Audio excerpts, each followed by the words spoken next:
Bien, mes chers amis, je suis ravi de vous retrouver aussi nombreux. Merci, Madame la sous-préfète, d'avoir quitté la préfecture tout à l'heure, après une après-midi de travail, puisque s'est occupé de la commission de coopération intercommunale du département, donc de 15h à 18h, il y avait chantier à la préfecture.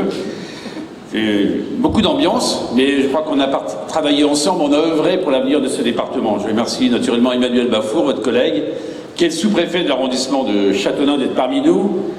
Je veux saluer l'ensemble des élus, avec un clin d'œil particulier pour le président du département, naturellement Albéric de Montgolfier, tous les conseillers départementaux qui me font plaisir d'être là, Christine Guimbaud, ma colistière, mon binôme des élections régionales et qui est parmi nous ce soir. Je salue les présidents, tous les élus, les présidents d'associations et un salut particulier pour tous les officiers, sous-officiers, représentants de la gendarmerie, représentants de l'armée, représentants naturellement les pompiers qui nous font l'amitié d'être là, et puis vous tous, mes chers amis.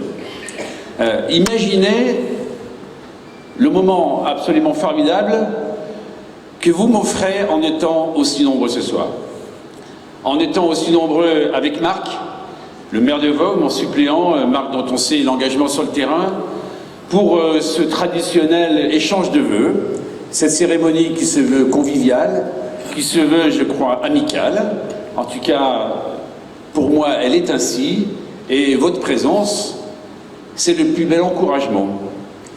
C'est la plus belle énergie que vous puissiez me donner pour conduire cette action de député, ma mission de député, telle qu'elle m'a été confiée sur le terrain.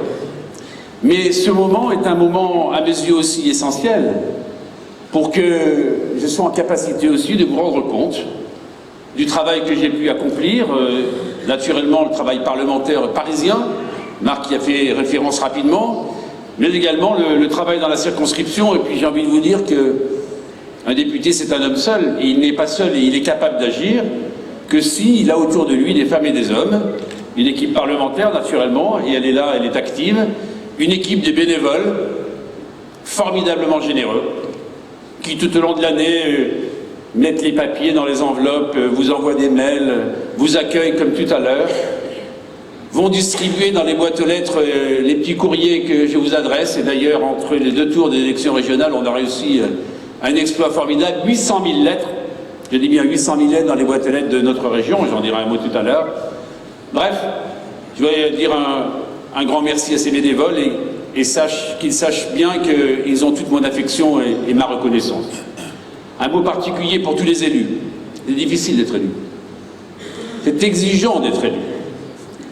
Et c'est d'autant plus exigeant que le sport national, en général pour les médias, c'est de taper les élus.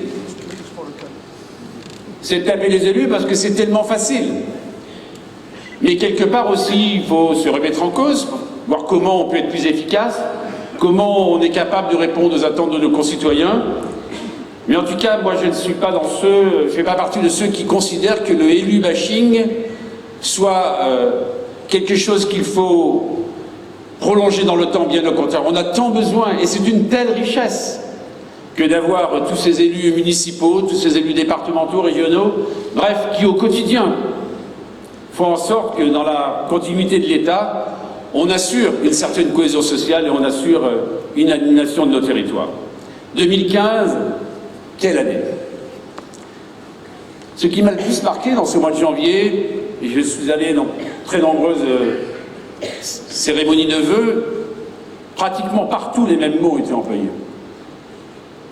Ce pays qui a été touché au cœur, ce pays qui a été ébranlé, cette république qu'on a cherché à déstabiliser. Et pratiquement tous les maires, ou tous ceux qui sont exprimés, l'ont dit avec force. Ils l'ont dit avec leur fibre, mais comme les Français l'ont dit. Lorsque nous étions dans la rue, et j'y étais, lorsque le président de la République, avec une quarantaine de chefs d'État et de gouvernement, et tous les Français étaient descendus, vous vous en souvenez, le fameux dimanche, après les attentats Charlie. Quel moment d'émotion! Quel moment d'appartenance, naturellement, à une nation comme la France, mais plus encore, à une communauté de destin, et plus encore, à cette patrie qui est la patrie des droits de l'homme, qui est notre pays, cette patrie qui, en 3 jours, a su rassembler la planète parce que, justement, le terrorisme était là. Face à ce terrorisme, dont on a pu voir encore, au mois de décembre, mois de novembre, pardon, le drame avec ces attentats du Bataclan, l'État devait montrer qu'il était fort. Et d'ailleurs, je tiens à vous dire que je crois que la classe politique dans son ensemble a été digne lorsqu'il s'est agi récemment, au mois de novembre, de déclarer l'unité nationale. Nous étions là et nous l'avons dit à Versailles, et je le dis au nom de mon groupe à l'Assemblée nationale, mais lorsqu'il s'est agi de savoir si oui ou non il fallait aller frapper les terroristes au cœur. Je me souviens de ce vote à l'Assemblée nationale où pratiquement tous, sauf quelques-uns, avaient refusé la projection des forces en Syrie. Mais est-ce que vous croyez qu'on peut laisser ces terroristes qui sont sur un tas de dollars, 40 milliards de dollars, et qui n'ont qu'un seul but, nous mettre par terre, parce que c'est notre modèle de société qu'ils veulent casser. Et c'est de la même logique que j'ai procédé lorsqu'il s'est agi, et je sais que Albéric de Montgolfier qui est là a fait la même chose, de voter la loi renseignement. Est-ce que, messieurs les gendarmes, messieurs les officiers, vous qui avez besoin de tous les éléments possibles pour savoir si tel ou tel fait courir un risque à la nation, est-ce que oui ou non, on peut se cacher derrière son petit doigt et pas vous donner les moyens d'investigation? Je pose la question. Eh bien, ces questions-là, ces questions de lutte contre le terrorisme, cette question qu'il fallait, oui, bombarder Daesh, il faut les appeler par leur nom. Et vous avez d'ailleurs vu sur ces quelques photos qui sont là, j'avais eu la chance et puis le bonheur d'accompagner le ministre de la Défense en Noël 2014, j'étais allé au Mali. Et à 20 km, il y avait Boko Haram. D'ailleurs, on n'en parle plus. Mais les jeunes filles sont toujours détenues. Quand vous avez ces images-là, et quand vous avez été, comme je l'ai été en 1985, sensibilisé de tellement près aux attentats, j'étais à l'époque, je faisais mon service militaire, j'étais à l'hôpital du Val-de-Grâce, et j'ai transfusé toute une nuit une jeune fille qui est morte le lendemain matin parce qu'elle avait été frappée lors des attentats de la rue de Rennes. Et vous dire que la nation a été digne, et que les politiques, je crois, dans ces moments, en dehors de quelques-uns, ont été dignes. Alors on arrive à un tournant important, c'est cette fameuse réforme constitutionnelle. Est-ce que oui ou non, nous sommes en état d'urgence? Nous allons y rester? Et d'ailleurs, nous, sans barguigner, on a dit au chef de l'État, vendredi dernier, qu'on soutiendrait cette idée selon laquelle il fallait qu'on ait les moyens, une fois de plus, tous les moyens de lutte contre le terrorisme, et que nous serions là. Mais, mes chers amis, après vous avez vu ce débat politique qui s'est installé sur cette affaire de déchéance de nationalité, où d'ailleurs tout a été raconté et son contraire. On a découvert à ce moment-là qu'il y avait déjà deux catégories de Français. Ceux qui étaient nés en France et ceux qui étaient là depuis moins de 10 ans régularisés.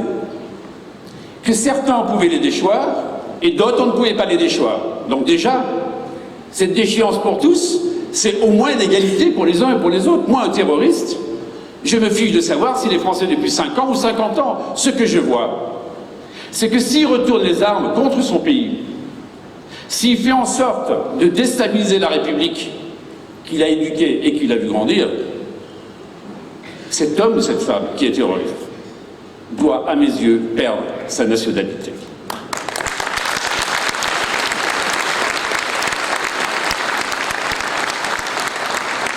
Alors on vous dit, il ne faut pas créer des apatrides. Il y en a qui ont redécouvert l'histoire. Jamais la France n'a ratifié la fameuse Convention de 1961. Pire encore, il y a 1034 apatrides en France. Beaucoup ont découvert, jusqu'au président de la République qui n'avait peut-être pas eu les notes qu'il fallait. Il est vrai qu'il a décidé tout ça dans l'urgence. Et ces hommes et ces femmes, sous protection de l'État, ont un certain nombre de droits et de devoirs qui leur sont rattachés. Il faut le savoir. Donc, moi je vous dis les choses avec beaucoup de simplicité. Lorsque cette réforme constitutionnelle va arriver à l'Assemblée, très rapidement, le 5 février prochain, si tant est que le contrôle du Parlement permettra de contrôler l'état d'urgence. Il ne s'agit pas, je dis ça devant les représentants des corps préfectorales, on vous fait confiance. Néanmoins, l'état de droit, c'est vérifier que toutes les décisions que vous serez amenés à prendre avec les forces de l'ordre, elles soient respectueuses du droit commun, elles soient respectueuses des procédures. Et c'est la raison pour laquelle on a d'ailleurs fait des amendements communs avec les Républicains, avec les centristes, faire en sorte que dans la Constitution, les parlements, Sénat et Assemblée, puissent justement contrôler la mise en application de cet état d'urgence. Et avec un deuxième contrôle. Il y a un deuxième point qui est très important. C'est que tous les 4 mois, je dis bien tous les 4 mois, il faut que l'Assemblée ou le Sénat disent au gouvernement, oui, vous pouvez continuer, ou alors non, vous vous arrêtez. D'ailleurs, ça ne surprendra pas les militaires. Lorsqu'il y a des projections de force à l'extérieur de la France, qu'est-ce qui se passe? Si ce soir on part bombarder un pays ennemi, je rappelle que le gouvernement a 3 jours pour informer l'Assemblée ou le Sénat, et après, si les forces restent plus de 4 mois, ils doivent revenir, naturellement, devant l'Assemblée, pour qu'on puisse confirmer l'engagement des forces. Vous voyez que la démocratie, c'est un équilibre. La démocratie et la lutte contre le terrorisme, c'est une exigence que de se donner les moyens, et c'est d'assurer l'état de droit, c'est-à-dire le contrôle par le Parlement, et de faire en sorte que celles et ceux qui sont des terroristes, parce qu'il faut appeler les choses par leur nom. Alors on a parlé des symboles. Oui, moi je suis fier des symboles. J'aime le drapeau français. J'aime la Marseillaise. Ce ne sont pas des symboles de notre République. Mais un symbole, ça a de la puissance. De dire à quelqu'un qu'il est capable de perdre sa nationalité si il est coupable de crimes contre son propre pays, je pense, c'est que ça n'est que justice. Pardonnez-moi d'avoir été un peu long, mais vous êtes au cœur du sujet là. Et toutes celles et tous ceux que j'ai rencontrés, très nombreux depuis quelques semaines, m'ont dit « Mais votre main ne doit pas trembler de la même façon que les imams salafistes n'ont pas de place dans notre pays. » Et je vous le dis avec force parce que l'intégrisme ne passera pas, d'où qu'il soit. Sinon, c'est les vivre ensemble. Sinon, c'est la cohésion. Sinon, c'est la République qui est déstabilisée.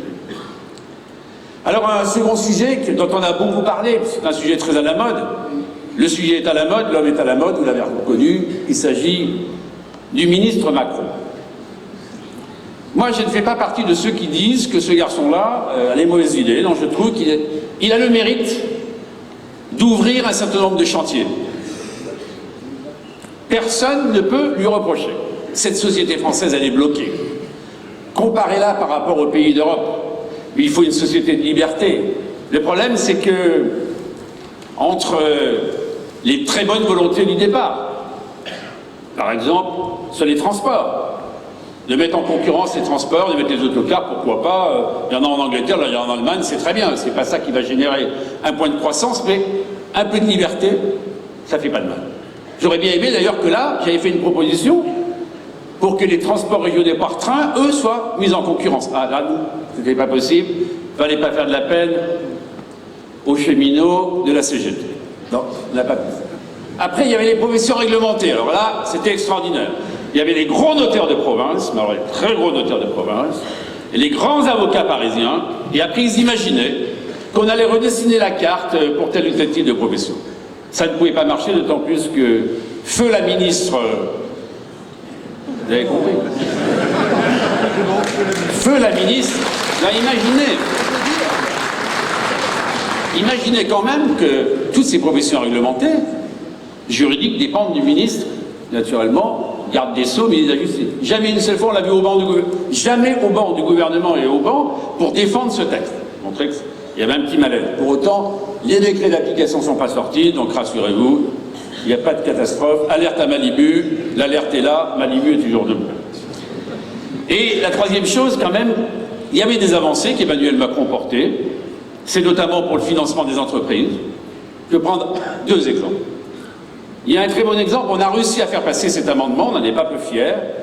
Ce sont ce qu'on appelle des prêts inter-entreprises. Ce n'est pas de la technique. Lorsqu'une boîte a du fric, elle peut éventuellement aider une autre qui est à la recherche de financement parce que les banques ne sont pas toujours là où on les attend. Ça, on a pu le faire passer. Mais quand il s'est agi sur une proposition que nous portions, de mobiliser l'épargne de proximité, nous étions à Châteaudun à l'événement économique il y a quelques jours, lorsqu'il s'agit d'accompagner les projets locaux. Il y a des hommes et des femmes qui auraient envie peut-être d'injecter un peu dans l'économie locale une partie de leurs économies, justement, pour faire en sorte que ces entreprises qui cherchent les financements, ces start-up, quand on regarde la situation anglaise, je vous assure qu'il y a beaucoup à apprendre chez nos amis anglo-saxons. Eh bien ça, on n'a pas pu le porter parce que le ministre était bloqué, une fois de plus, sur des arbitrages. Mais je suis sûr d'une chose, que les propos qu'il a lancés sur les 35 heures, j'en dirai un mot dans une seconde, sont ceux que vous pensez tous, et que ça nous appelle quand même à une réflexion, mes chers amis. Bloc contre bloc, on n'y arrivera jamais. Et si vous voulez qu'on fasse un jour avancer le système, déverrouiller cette économie française, l'important, c'est que quelque part, sur des mesures majeures, on arrive à se retrouver.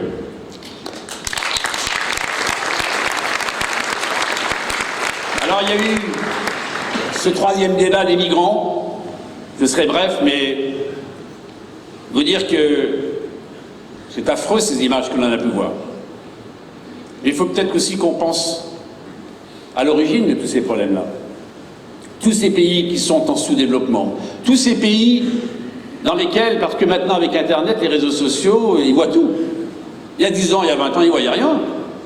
Et donc ils ont envie de rejoindre les pays en voie de développement. Et donc que tous ces migrants qui sont sur les routes par dizaines de milliers, par centaines de milliers, avec ces images, encore l'autre jour à Calais, vaut mieux être sous-préfet à Chartres qu'à Calais, j'imagine. En tout cas, c'est ce que me dit le maire de Calais.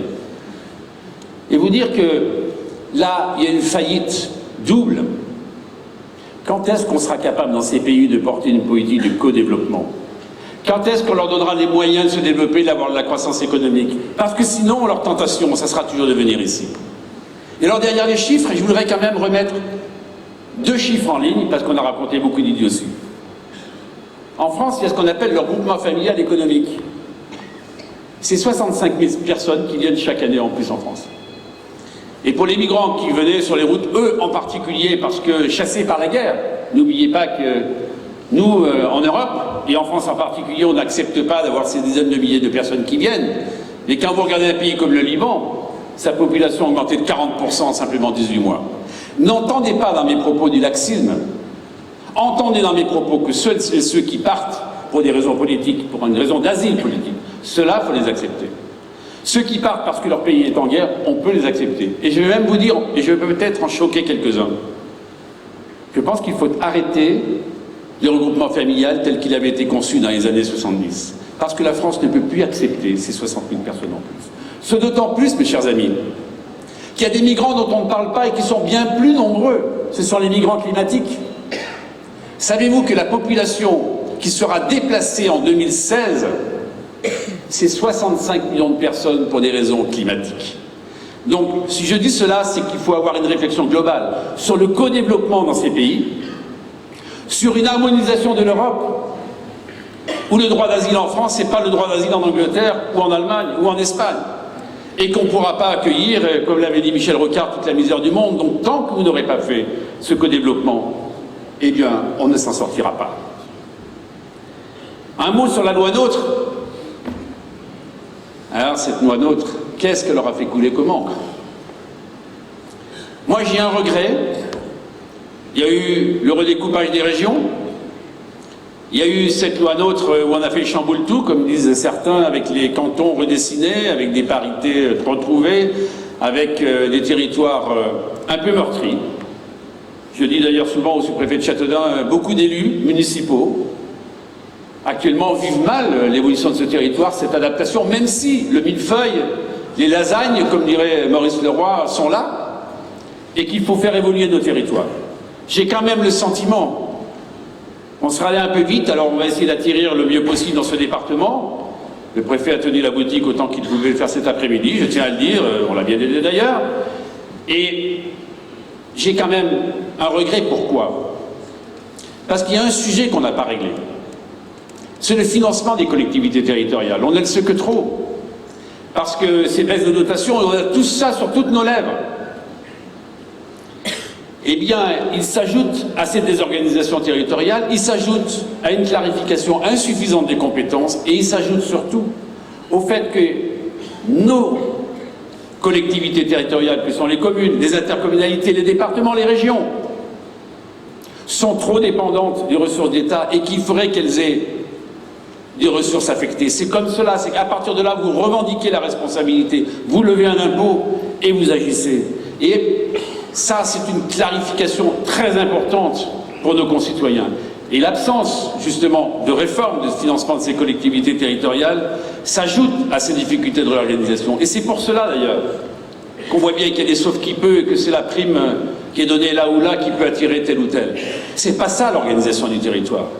L'organisation du territoire, c'est pas plaquer quelque chose partout en France, parce qu'il y a des spécificités, parce qu'il faut faire de l'expérimentation, parce qu'il faut laisser aussi de la liberté au territoire pour s'organiser par affinité, mais surtout, il faut s'organiser si on est capable de porter un projet. Alors, on l'a fait vite, cette loi d'autres, toutes et tous dans ce département, avec passion, mais moi je n'ai qu'un souhait. Au bout du compte, c'est quoi? C'est pas les élus qui sont en charge, ce qui est important. Ce qui est important, c'est que l'activité, la croissance, je le dis souvent en regardant Claude Thérouinard, cette croissance après laquelle on court partout, c'est dans les territoires qu'elle s'organisera. C'est par l'initiative prise par les entreprises, c'est où les élus locaux, nous devons être que des facilitateurs au quotidien pour faire en sorte que cette France qui regorge de pépites, d'innovation et de créativité, elle retrouve les ressorts de cette croissance que l'on ne retrouve plus. En fin 2015, 2-3 mois encore, en prenant une note, je disais c'est une année perdue pour la santé et une année perdue pour la protection sociale. Et je pèse mes mots. Même si, mercredi dernier, j'ai retrouvé un peu le sourire. Perdu pour la santé, regardez la désertification médicale. Ça fait 8 ans que je m'égosille à expliquer qu'on va un peu plus dans le mur, et pour rien vous cacher, j'étais avec les patrons de l'agence régionale de santé au téléphone dans la voiture en arrivant tout à l'heure.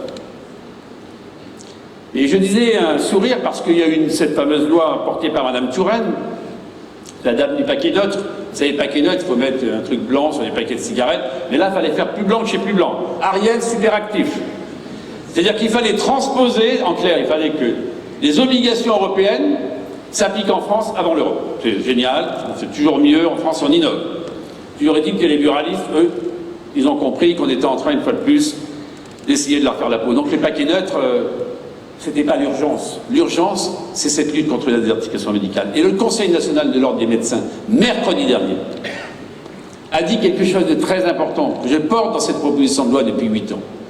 D'ailleurs, je la redépose parce que je pense qu'on va y arriver cette année. Chacun régionaliser l'internat. Enfin, il faut adapter la formation des hommes aux besoins d'un territoire. Et bien ça, mes chers amis, c'est dommage que Mme Touraine, je lui ai proposé gentiment, je lui ai proposé rugueusement, je ne suis pas arrivé. Je n'ai pas les clés de la maison Touraine.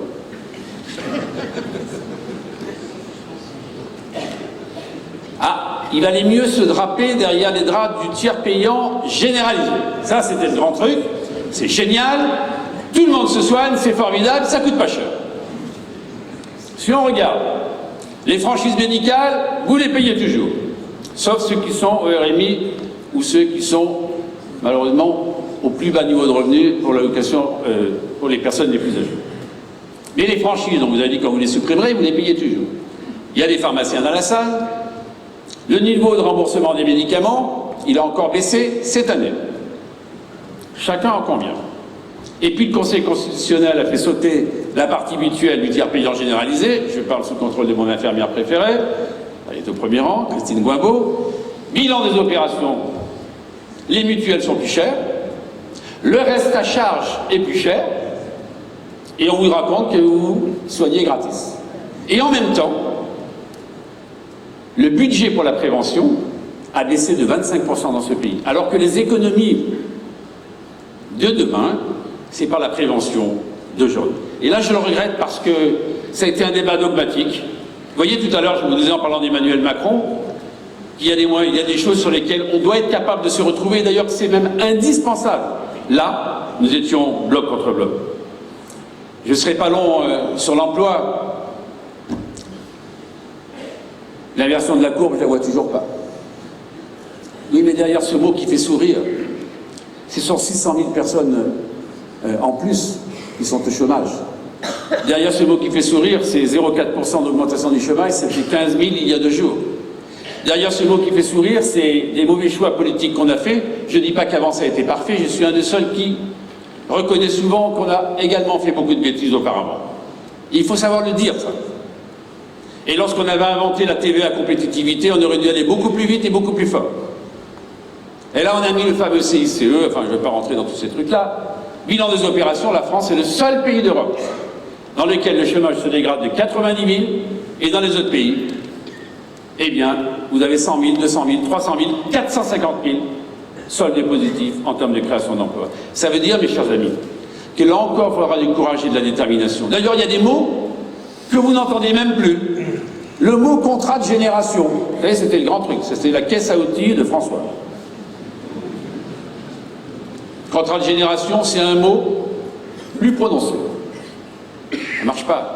Ce qui marche, c'est baisser le coût du travail. Ce qui marche, c'est foutre la paix aux entreprises. Ce qui marche, c'est faire sauter les normes. Ce qui marche, c'est supprimer ce RSI. Il y a des artisans qui sont là, inutile que je leur explique. Et ce RSI, dont vous savez très bien, vous n'avez pas commencé à bosser, vous payez déjà 10 000 €. Au moins au loto, quand vous gagnez, vous mettez 10 €, vous avez peut-être 10 000. Là, vous recevez le papier, vous payez, et vous avez perdu dans tous les cas. C'est absolument extraordinaire. Mais si nous n'arrivons pas à déverrouiller ce pays, alors que ce pays regorge de talents, d'innovation et de créativité, eh bien, je vous assure qu'on se réserve des lendemains un peu tristes. On ne peut pas ne pas dire un mot de l'agriculture. Je relisais rapidement hier, mon assistant m'avait envoyé une petite note sur le projet de loi de modernisation de l'agriculture. Cette crise agricole, il y a Philippe Lurochon qui est là, Éric Thiron devait venir mais a été bloqué dans une réunion parce que je sais que ça va assez mal, d'après ce qu'il me dit, dans le sud-ouest. Il y a une pandémie là, qui est en train de se faire. La dégradation des revenus, en particulier pour les éleveurs, on a moins d'éleveurs ici, c'est vrai. Je n'oublie pas le perche. L'agriculture qui est en souffrance parce que on a eu un texte sans ambition, on a eu un texte sans cap, on a eu un texte sans penser à ce problème des normes, insupportable, infernal. Avec le Thérouina, on a eu encore un exemple d'un agriculteur qui s'est fait, j'allais dire pruner, oui, enfin, un peu ça, quoi. Sanctionner d'un peu plus de 4 500 € de pénalité. C'est pas dans votre arrondissement de ce sous-préfet, c'est juste un peu plus haut. Parce qu'il y avait un local phyto qui n'était pas correctement aux normes, mais arrêtons tout ça, foutons-leur la paix, quoi. Alors que cette agriculture, dans ce pays, dans cette région en particulier, elle est porteuse d'une ambition formidable et elle est capable de nourrir les hommes. C'est ce qu'on attend d'elle, essentiellement. Et ce qui se passe là, vous avez vu qu'on a retrouvé 700 millions d'euros cette semaine, comme par hasard, et avec le groupe auquel j'appartiens, chaque semaine, pratiquement, on mitraille de questions. Et encore là, mercredi, on est au gouvernement, que faites-vous? On reconnaît que le ministre n'est pas très présent. Lui, il est un peu en dilettante, il a des qualités, il est sympathique, très agréable, mais je ne trouve pas toujours très concentré sur ces questions. C'est un peu dommage parce que, je rappelle, c'est une activité exportatrice formidable pour notre pays. Et avec des parts de marché toujours grandissantes. Et avec une exigence nutritionnelle toujours plus importante, ça veut dire qu'on a une capacité, dans cette belle région, et en Eure-et-Loire en particulier, eh bien, de faire de cette agriculture un fleuron, je dis bien un fleuron industriel. Alors vous voyez, j'aurais pu être beaucoup plus long sur tout ce qui se passe à Paris, vous dire que, en tant que député, mais également en tant que président de groupe, moi, mon boulot au quotidien, c'est quoi? C'est d'apporter le soutien à tout ce qui va dans le bon sens. Et j'ai eu l'occasion de dire, au mois de novembre, tu t'en souviens, Christine, et mes collègues colistiers pour l'élection régionale, que jamais plus je ne voterai un budget de la défense en baisse comme j'ai dû le faire à plusieurs reprises par solidarité gouvernementale. Que jamais plus je ferai la chochotte s'il y a un texte sur la loi renseignement qui fait qu'à un moment ou à un autre, quelque part dans votre vie privée, on peut savoir à quel moment vous êtes, à tel endroit ou à tel endroit. Mais face au péril que nous avons devant nous, on ne peut pas. On ne peut pas. Et que, je vous le dis, sur la loi Macron, je faisais partie des fameux 8 députés qui étaient prêts à la voter, parce que pour moi, elle était insatisfaisante, mais il ouvrait une voie. Mais il y avait tellement le bazar de l'autre côté qu'on a déclenché l'arme absolue, la bombe atomique, c'est-à-dire le 49.3, je fais simple, le vote bloqué, le texte passe, sans même que le Parlement puisse parler. D'ailleurs, j'espère bien qu'il y aura cette alternance en 2017, mais un mot, mais qui est valable pour tout le monde, pour tous les parlementaires. Et Joël, tu as connu ça aussi au Sénat. Si on n'est pas capable d'être efficace, c'est-à-dire lorsqu'on a des projets de loi, qu'ils soient gouvernementaux, des propositions de loi qui viennent des parlementaires, de raccourcir ce travail parlementaire que nous vivons, de faire en sorte que les fameux décrets d'application sortent vite. Alors vous allez me dire, ils répètent ce que disent d'autres. Non, on sait qu'on a des procédures de dingue. Et ces procédures-là, d'abord, elles nous mettent en difficulté par rapport aux pays qui nous entourent parce qu'ils vont plus vite pour ratifier leurs lois. Donc c'est un problème de compétitivité pour le pays et c'est un problème surtout, mes chers amis, je voudrais insister là-dessus, de crédibilité de l'action publique. Regardez les normes. C'est un sénateur voisin d'Éric Dolliger qui avait fait un super rapport sur les normes. Franchement, il y avait des choses très bien. Si vous doutez de mes propos, je vous invite, je ne fais pas de pub pour Le Point, à lire Le Point de cette semaine. Il y a 4 pages où on vous explique tout.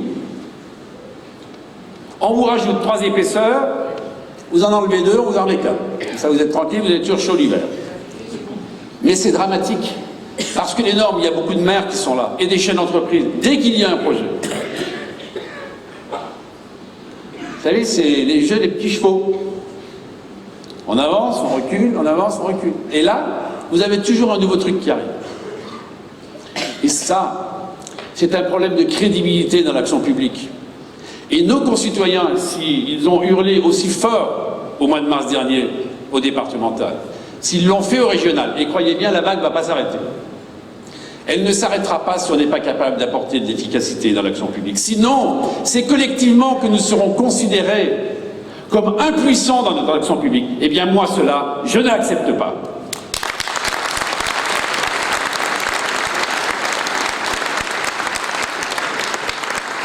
Alors, l'action locale, mon cher Marc, merci de ta gentillesse d'avoir dit que mon engagement était à 100%. J'essaye.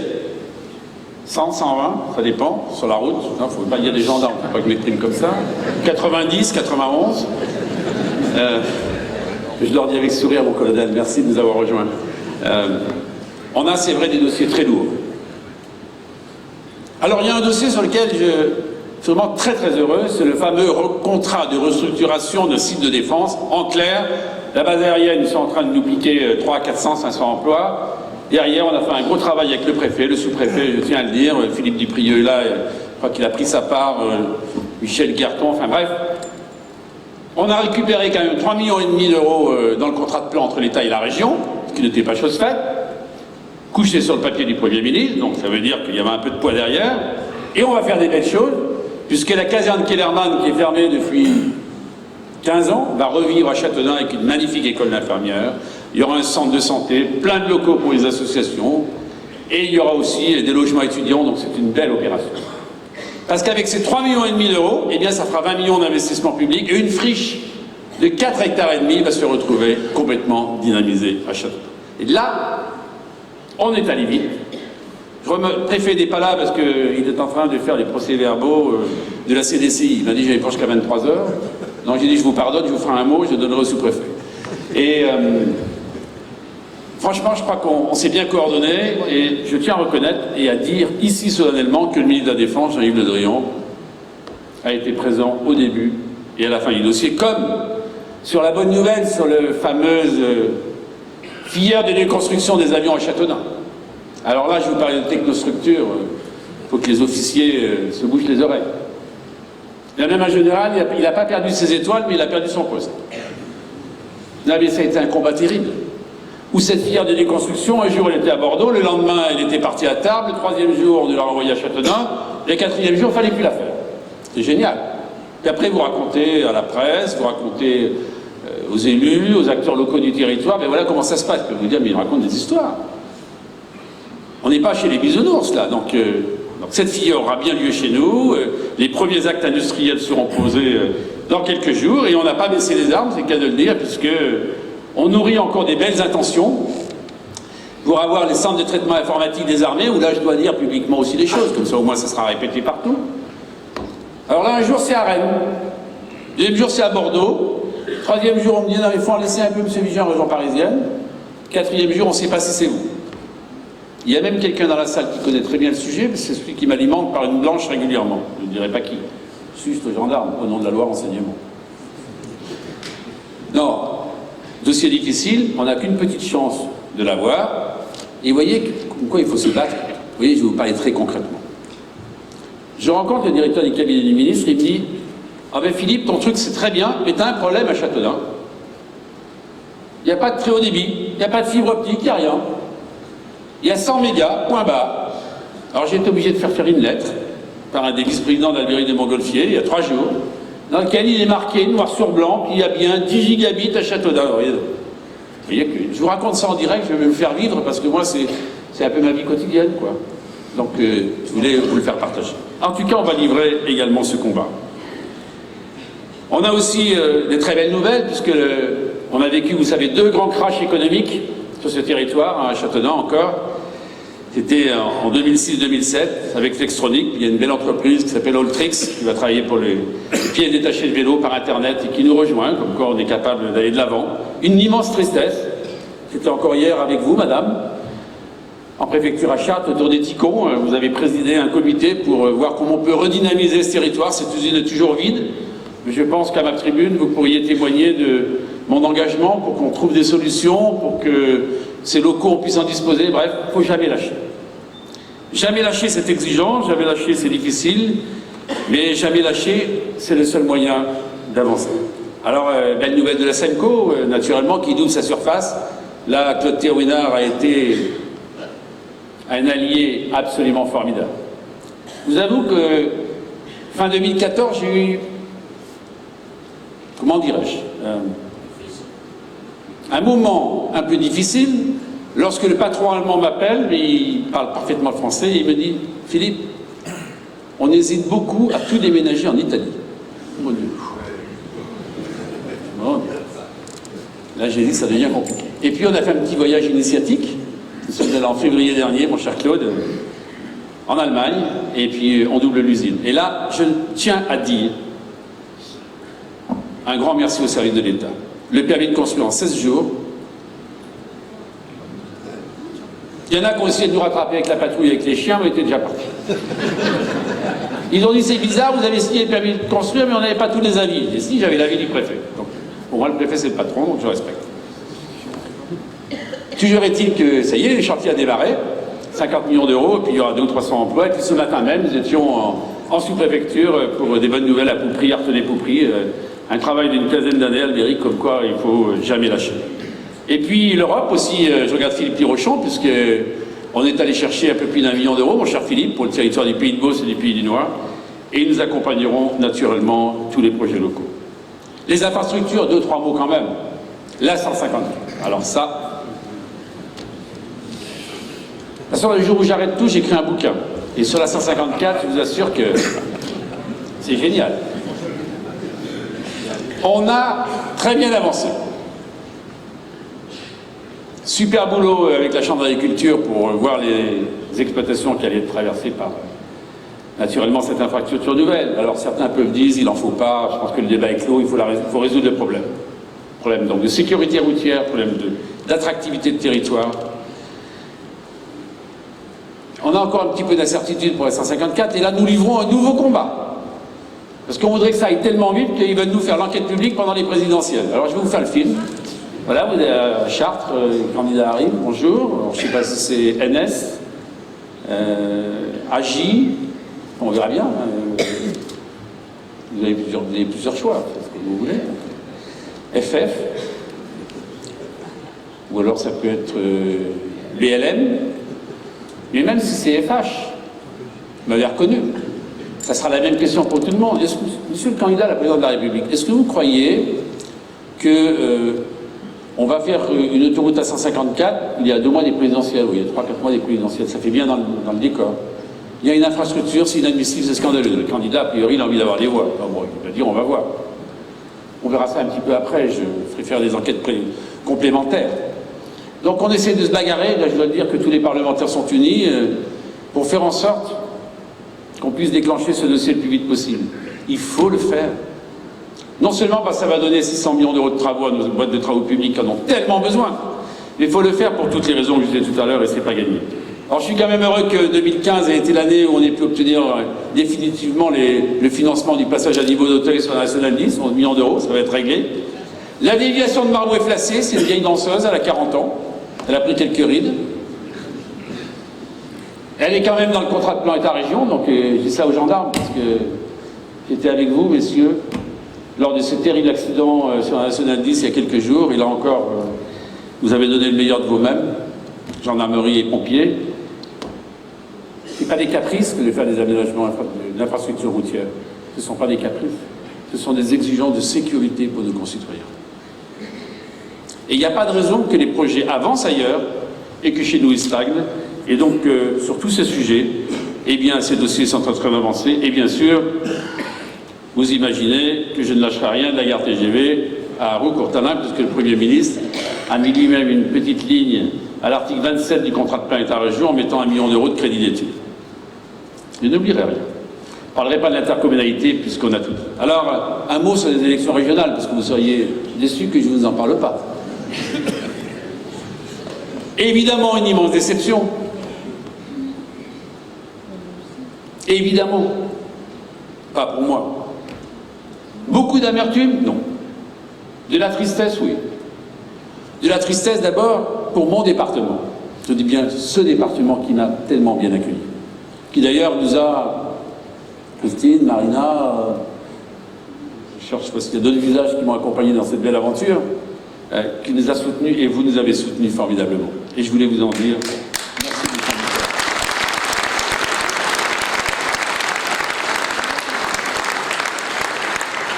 Alors après, je ne vais pas faire l'analyse des résultats, vous êtes assez grand pour la faire. Je ne parlerai pas non plus des vents contraires. Il y en avait quelques-uns, mais là où il y a eu plus de vents contraires, c'est la seule grande ville où j'ai gagné.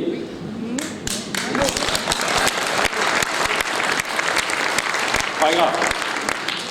Mais vous dire plus que cela. Tout ça, c'est pas grave. Quand on mène des combats, on ne peut pas tous les gagner. Il faut accepter. Mais ma tristesse, vous l'avez compris, elle est pour ce département et pour la région. D'ailleurs, vous avez vu que le président de la République a lancé un nouveau plan pour l'emploi, parce qu'il n'y a pas longtemps, où il dit « je vais voir les régions ». Tout d'un coup, il a compris que dans la formation professionnelle, bassin d'emploi par bassin d'emploi, c'est peut-être comme ça qu'il fallait s'en occuper. Je vois que sur l'apprentissage, on redécouvre les vertus de ce chantier que je souhaitais vraiment... Je dis ça devant Michel Sibois, on a beaucoup travaillé ensemble sur cette question, parce que c'est une voie absolument formidable. Et que la région était l'outil absolument exceptionnel pour répondre d'abord à une première attente, qui était celle de la jeunesse. Et je voulais absolument qu'on réponde à la jeunesse. Alors, je fais confiance à ceux qui sont élus régionaux. Alors, certains ont dit, il est parti. Pourquoi je ne suis pas resté? C'est très simple, je préfère le dire à nouveau publiquement ce soir. J'ai été 16 ans dans l'opposition au conseil régional. 16 années. Quand quelqu'un aura déjà passé 16 années, il vient me voir. J'ai même monté des contre-budgets contre Michel Sapin, qu'à 3h du matin, 4h du matin, 5h du matin en train de ferrailler. Et qu'en plus, si ça servait d'être dans l'opposition, on ne nous écoute pas. On propose et rien n'est repris. Alors moi, d'être dans l'incapacité de faire bouger les sujets, je ne sais pas faire. Et puis, ma tristesse, c'est pour mon département d'Eure-et-Loir. 154, on en parlait avec Albéric de Montgolfier cet après-midi en aparté. J'espère que la parole d'avant les élections sera la parole de demain. Les écolos, ils veulent rien. Ils prennent l'avion, ils n'aiment pas les avions. Ils prennent la voiture, ils prennent l'autoroute, ils n'aiment pas les autoroutes. Et est-ce que demain, en tout cas, le vice-président du département en charge des routes, Joël Billard, qui actuellement cherche des sous partout, t'aurait aidé avec la région pour donner un petit coup de main pour les routes départementales, mon pauvre ami, il n'aura plus qu'à pleurer. Mais plus que ça, c'est stratégique pour notre département, pour l'université, pour les routes, bien sûr, pour le développement économique, où j'espère que ceux qui sont en charge maintenant donneront le meilleur d'eux-mêmes, non pas 1 jour et demi par semaine, mais 5 jours par semaine. Parce que le développement économique, c'est du lundi au vendredi, voire le samedi et le dimanche, et que c'est la région qui est la collectivité qui a le plus de responsabilités là-dessus. Donc, moi, je leur souhaite beaucoup de courage, et je me suis toujours autant passionné par la région, toujours. En revanche, je serai sévère s'il y a certaines directions qui ne sont pas prises. Parce que c'est vrai que j'avais beaucoup préparé, travaillé à l'idée de pouvoir la piloter avec une très belle équipe, mais c'est ainsi. Alors, je voudrais terminer mon propos en vous disant, mes chers amis, que ce qui s'est passé en mars et en décembre 2015 doit être dans toutes les oreilles, il ne faut pas oublier ce message. Moi, j'ai vu des femmes et des hommes désabusés, découragés. On a parlé beaucoup de ce cri de colère. Non, ce n'était pas un vote anecdotique qui s'est passé. C'est les gendarmes qu'on voit plus, c'est les pompiers qui arrivent pas assez vite, c'est les services publics qui s'en vont, c'est l'entreprise qui a des difficultés, à qui on demande du RSI et puis il n'y a pas la moindre des indulgences.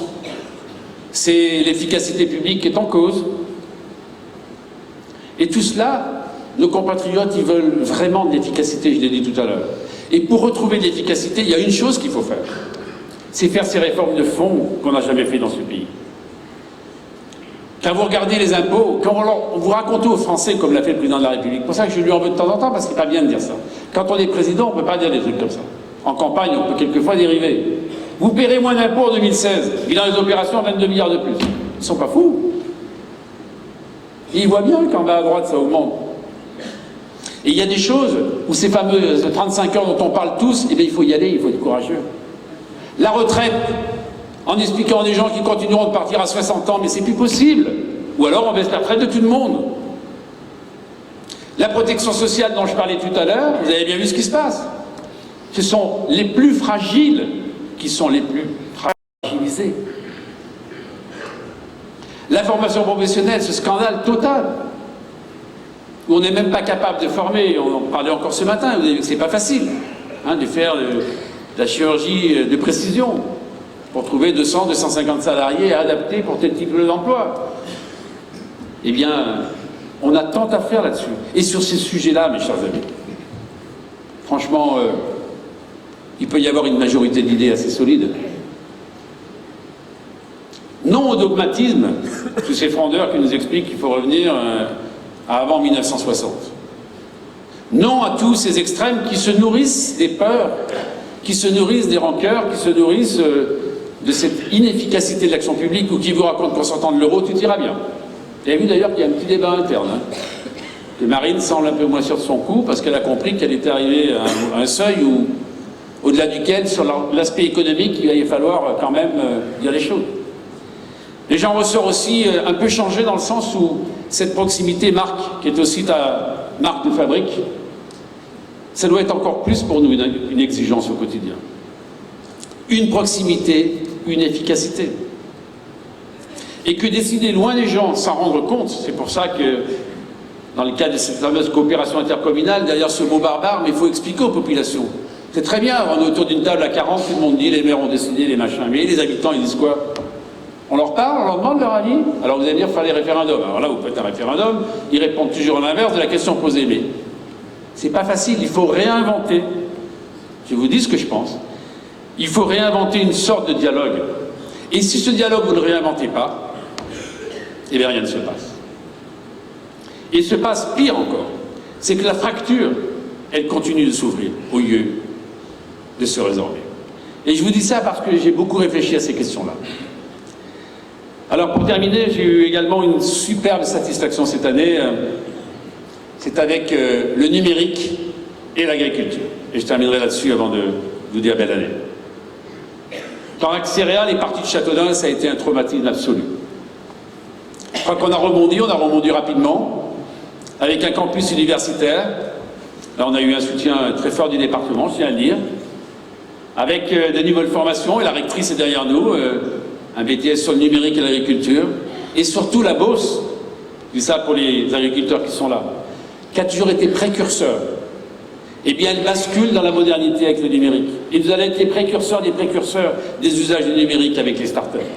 Et ça, c'est absolument génial. Et de voir ce bâtiment vide de 5000 m² qui est à nouveau à moitié rempli, dans lequel il y a des travaux formidables qui sont lancés, avec un pôle universitaire, avec ces startups qui seront là, avec les agriculteurs qui, et je l'ai lu dans leurs yeux, ont retrouvé de la fierté de revenir dans ce bâtiment. Eh bien, ça, c'est un magnifique clin d'œil pour notre département. Voilà, je voudrais vous remercier du fond du cœur, d'abord d'être venu à nouveau, mais de vos encouragements, de vos soutiens. Vous me pardonnerez mon exigence, peut-être par moment. Pardonnerez le fait que je pense que l'action publique est tellement difficile qu'elle demande un engagement total. Qu'elle demande de rendre des comptes. Mais ce qui est formidable, dans cette plaine de Beauce, parce qu'on peut dire que de Cloix-sur-le-Loir jusqu'à Champs-sur-Rue, c'est une plaine de Beauce, c'est un bonheur aussi que de voir des visages qui, au quotidien, travaillent pour leur territoire. Et en fait, je voudrais, au travers de ces vœux, vous remercier toutes et tous. Et je pense en particulier à celles et ceux qui, dans les associations, sont les acteurs de la cohésion sociale, parce que là, ça tient encore. À tous ces élus qui ont ma considération, sans qui rien ne pourrait se passer. Les parlementaires qui seront sans cumul de mandat rapidement, vous allez voir.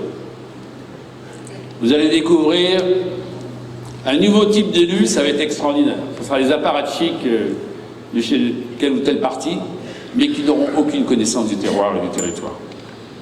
Alors il y a des chantiers qu'il faudra ouvrir. En tout cas, je ferai partie de ces voix qui diront avec force en 2016 et en 2017.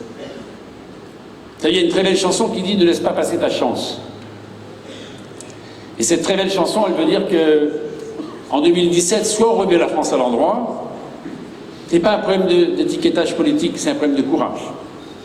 Soit ces réformes de fond, ces réformes de structure qu'on connaît tous, inutile d'aller chercher les rapports, les machins, les trucs, ça ne sert à rien. Soit on est capable, dès 2016, de porter une voix forte, de crédibilité et d'espérance. Soit ce pays continuera de s'abîmer.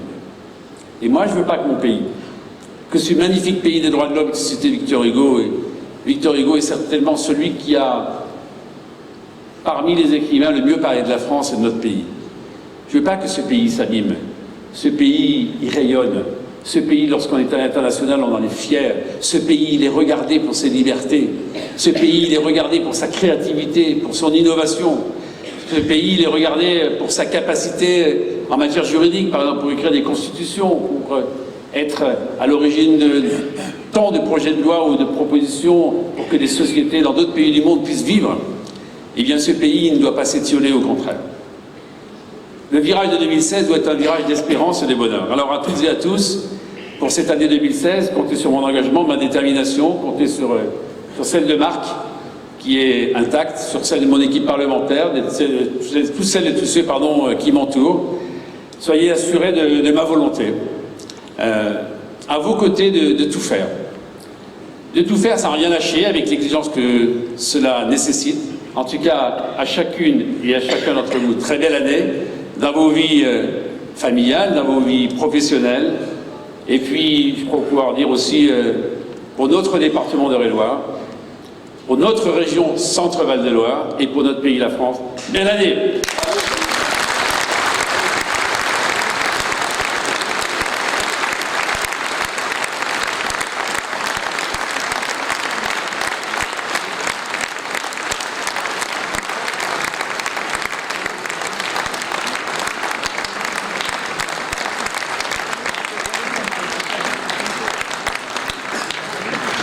Bon, donc la tradition, c'est qu'on enlève les paravents et après on trinque et on mange quelques tartines ensemble.